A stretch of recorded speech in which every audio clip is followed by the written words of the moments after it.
షాద్ నగర్ వైపు ఉన్న మన స్వర్గసీమ వెంచర్లో ప్లాట్లు కొన్న వాళ్ళంతా సంతోషంగా ఉన్నారు. ఒక్కసారి విజిట్ చేయండి. దొంగతనాలు కాకుండా మీ ఏరియాలో అటు మీది కానీ మీ పక్క కానీ సూసైడ్ చేసుకుంటారు రైల్వే ట్రాక్. అవును సార్. 174లో అన్ని 174 ఉంటాయా, లేదు మర్డర్ కేసుగా మారే అవకాశం ఉంటాయా? సార్ చాలా మర్డర్ కేసెస్ కూడా జరిగాయి కదా. ఈ రీసెంట్గా నేను పామిడి దగ్గర ఒక తల హెడ్ లేని కేసును డిటెక్ట్ చేశాను. ఈ క్లియర్ కట్ మర్డర్ అది. సో మేము రైల్వే వాళ్ళు డీల్ చేసేది రెండే సబ్జెక్ట్స్ ఎక్కువగా. ఒకటి unnatural death cases and one is theft cases. ఈ రెండే హెడ్సే ఎక్కువ మేజర్ రోల్ మాది. థెఫ్ట్ కేసెస్ గురించి మీకు ఇప్పుడు వివరణ ఇచ్చేసాను ఏంది ఎలా ఉంటాయని.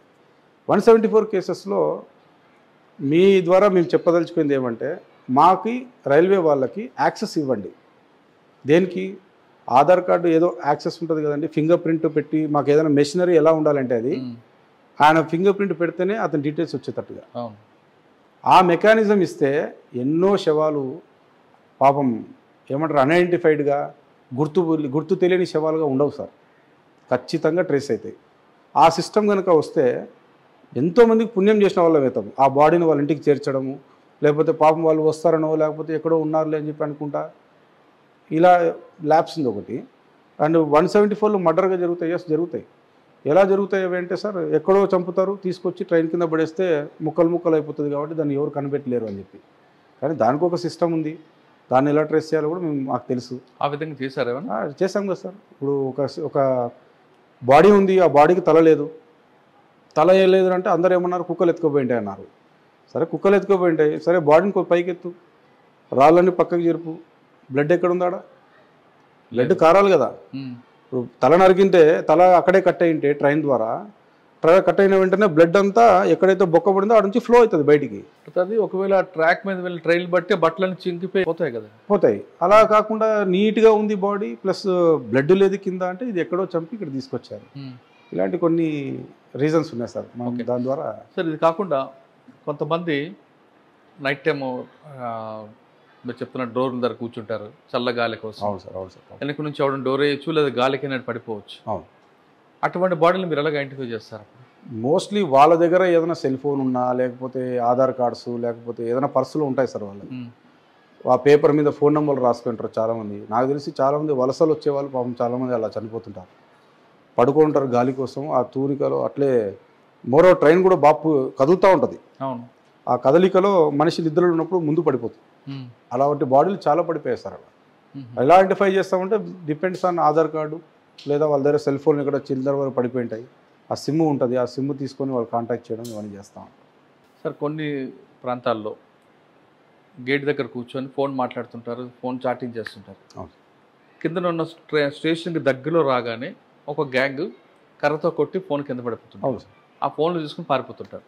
ఆ తరహా నేరాలు ఇక్కడ జరుగుతుంటాయి. ఇక్కడ తక్కువ సార్. అవి ఇక్కడ బ్రిడ్జెస్ కనెక్టివిటీస్ ఏం లేవు. ఖచ్చితంగా అట్లాంటివి ఏం జరగవు సార్. ఫోన్లు పట్టుకుంటే లాక్కొని పోవడం అంత ఇన్సిడెంట్స్ ఏం జరగాల. వాళ్ళు పడుకున్నాక ఫోన్లు తీసుకుపోవడం, వాళ్ళకి తెలియకుండా తీసుకుపోవడం. మీరు కొన్ని విషయాలు మేము ఫోటోలు తీసుకుంటాం అన్నాడు. ప్యాసింజర్లు పొట్ట మీద పెట్టుకుంటాడు ఫోన్. అంటే వాళ్ళకి తెలియదు సార్, నిద్రపోతున్నట్టు కూడా తెలియదు పాపం. వీడియో చూసుకుంటూ అలాగే ఛాతీ మీద పెట్టుకుంటారు. ఆ కదలికలో ఆ ఫోన్ కింద పడిపోతుంది. కింద పడిపోయినప్పుడు ఆ వ్యక్తి, ఇప్పుడు నేనే పోతున్నాను సార్, పోతా ఉన్నాను, ఫోన్ కింద పడింది, నాకు దగ్గర ఫోన్ లేదు, నా దగ్గర కీప్యాడ్ ఫోన్ ఉంది, ఒక ఐఫోన్ పడింది, ఆ ఫోన్ తీసుకొని వెళ్ళిపోతాడు. అవును. ఇక్కడ వాడు దొంగతనం చేసినట్ట దొరికినట్లే కదా. మరి ఇప్పుడు అక్కడ అతనేం కంప్లైంట్ ఇస్తాడు? ఎవరో కొట్టారని కంప్లైంట్. నా ఫోన్ ఎవరో దొంగతనం చేశారు సార్ అంటారు. నిర్లక్ష్యం ఎవరిది? అయింది పాసెంజర్ది. నిద్ర వస్తుందంటే ఫోన్ జోబులో పెట్టుకోవాలి, కానీ పొట్ట మీద పెట్టుకుంటాము, ఛాతీ మీద పెట్టుకొని నిద్రపోతాం ట్రైన్ మీద అంటే ట్రైన్లో how can it possible sir? ఎలా చేస్తా చెప్పండి. చాలా ప్రాక్టికల్ ప్రాబ్లమ్స్ ఉన్నాయి. వాస్తవం చెప్పాలంటే చాలా ప్రాక్టికల్ ప్రాబ్లమ్స్. మేము ఎన్నోసార్లు ఆ సెల్ ఫోన్లో పక్కన పెట్టి నిద్రపోతుంటే లేపి తీసుకోమ్మా దొంగతనాలు అయితే అంటే మీరెందుకున్నారు అని అంటే ఏం చెప్పలేము సార్ సమాధానం దానికి. ఇంకో ప్రాబ్లం ఉంది సార్ ఇక్కడ మాకు. ఆఫ్టర్ 10 తర్వాత ఏ ప్యాసింజర్ని డిస్టర్బ్ చేయొద్దు అంటారు. ఓకే. దొంగలు తిరిగేదేమో 10 తర్వాతే. ఎవరిని డిస్టర్బ్ చేయాలి మేము మరి? చూడండి ప్రాక్టికల్ ప్రాబ్లమ్స్. ఆఫ్టర్ 10 నుంచి 5 మధ్యలో ఏ ప్యాసింజర్స్ని పోలీసు డిస్టర్బ్ చేయకూడదు. బాగానే ఉంది. మరి మేము దొంగని పట్టుకోవాలంటే ఎవరినో డిస్టర్బ్ చేయాల్సిందే కదా. ఒకనొక సందర్భంలో దొంగలు కూడా అడుగుతారేమో మమ్మల్ని, ఎందుకు డిస్టర్బ్ చేస్తున్నారు మీరు మమ్మల్ని అని. అలాంటి పరిస్థితి వస్తే ఏం చేయాలి? So these are all some questions sir. ప్రాక్టికల్గా కొన్ని ప్రాబ్లమ్స్ క్వశ్చన్స్ ఉన్నాయి, ఏం చేయలేము, అంతే నడిపిస్తూ ఉండాలి సార్. సార్ మరొకసారి ఫైనల్గా చెప్పండి. ప్రయాణికులకి సేఫ్గా వెళ్ళాలంటే అంటే ప్రాణాలు కానీ ప్రాపర్టీ కానీ పోకుండా ఉన్నట్టు మీరేం చెప్తారు సార్? నేను చెప్పే సలహా ఏమంటే, దయచేసి ట్రైన్లో ప్రయాణం చేసేటప్పుడు, సింగిల్గా ప్రయాణం చేసేటప్పుడు ఉంది, గ్రూప్గా ప్రయాణం చేసేటప్పుడు చెప్పాను. సింగిల్గా ప్రయాణం చేసేటప్పుడు మాత్రం దయచేసి take the help of police. మీకు ఏమైనా అనుమానం ఉంది, మీ చుట్టూరా ఎవరో అనుమానంగా తిరుగుతున్నాడు, లేదా మీకు ఏదో డౌట్ వస్తూ ఉంది, నెక్స్ట్ స్టేషన్లో ఎవరో ఒక పోలీస్ కనబడతాడు, చూడండి ఇక్కడ ఏదో సమ్ ప్రాబ్లం ఉంది అంటే మీరు అలర్ట్ చేసిన దానికి వాడికి దూరంగానే పోతారు మీరుకి. ఎందుకంటే అరే పోలీస్ ఆమెతో మాట్లాడింది ఏం పరిస్థితి అని చెప్పి. Police are here to serve you. మేము రైల్వే స్టేషన్లో రాత్రుల పూట తిరిగేది కేవలం మీ సేఫ్టీ కోసమే. మీరు మాతో చెప్పకుండా మీరు లోపలే టెన్షన్ పడుకుంటుంటే వీ కెనాట్ డూ ఎనీథింగ్. మాతో ఫ్రీగా మీరు మాట్లాడాలి, మిమ్మల్ని అడగాలి, సార్ నేను ఇలా వెళ్తున్నాను, దయచేసి మాకు ప్రొటెక్షన్ ఇవ్వండి. రీసెంట్గా ఒక special train, summer special train sir, అది యశ్వంత్పూర్ టు బిలాస్పూర్. ట్రైన్ అంతా యంగ్స్టర్స్తో ఉంది. లేడీ ప్యాసింజర్లు అక్కడక్కడ ఉన్నారు. ఆ లేడీ ప్యాసింజర్ల దగ్గర ముట్టుకుంటే వాళ్ళ దగ్గర ఎంత లేదన్నా 10 తులాల బంగారం ఉంటుంది. సింగిల్గా పోతున్నారు. ఒక యంగ్ ఒక అమ్మాయి 25 years అమ్మాయి సింగిల్గా పంపిస్తున్నాడు వాళ్ళ పేరెంట్స్. ఆ స్పెషల్ ట్రైన్లో అంతమంది యంగ్స్టర్స్ ఉన్నారు, వయసు పిల్లలు. వీళ్ళు చూస్తే లేడీస్ పట్టుబడి 10 మంది లేరు. వీళ్ళకేమన్నా అయితే సో ఏం చేయాలో అర్థం కాక ఆ టైంలో ఒక ఎఫ్ఐని ఇమ్మీడియట్గా రమ్మని చెప్పేసి ఆ ట్రైన్లో ఎక్కించి వాళ్ళందరినీ ఒక చోటే, లేడీస్ అందరికీ ఖాళీగా ఉంది ట్రైన్, ఆ లేడీస్ అందరినీ ఒక చోట కూర్చోబెట్టి ఆ డోర్స్ అన్నీ క్లోజ్ చేసి ఒక ఎస్ఐ ఒక కానిస్టేబుల్ని 4 లిమిట్స్ దాటేంత వరకు పంపించాను. ఇప్పుడు 4 లిమిట్స్ వరకు పంపిస్తాను సేఫ్టీ, తర్వాత ఏంటి? సో బంగారు క్యారీ చేయాలన్నా లేదా, ఒకవేళ తప్పనిసరిగా క్యారీ చేయాల్సి వస్తే దానికి ఎలా ప్రికాషన్స్ తీసుకోవాలా, బాధ్యత ఎక్కువగా మీరు కేర్ఫుల్గా ఉండాలి అనేది. రెండోది దానికంటే ముఖ్యంగా మీరు కూడా సేఫ్టీ చాలా ముఖ్యం. ఈ రీసెంట్గా జస్ట్ 4వ నెలలో, పోయిన నెల వాయలపాడు దగ్గర ఒక ముస్లింని దొబ్బేసినారు. ఆ ట్రాజడీ కేసు అది.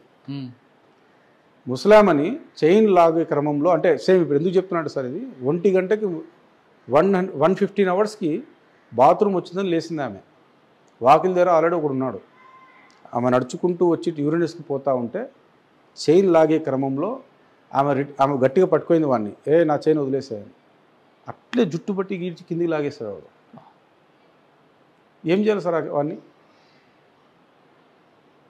పట్టుకున్నాం వాడిని సార్, వదలం సార్, మేమే పోయినాం, మా టీమే మేడం గారు ఉండి నగేస్తారు. ఎటు తిరిగి వాడు దొరికాడా?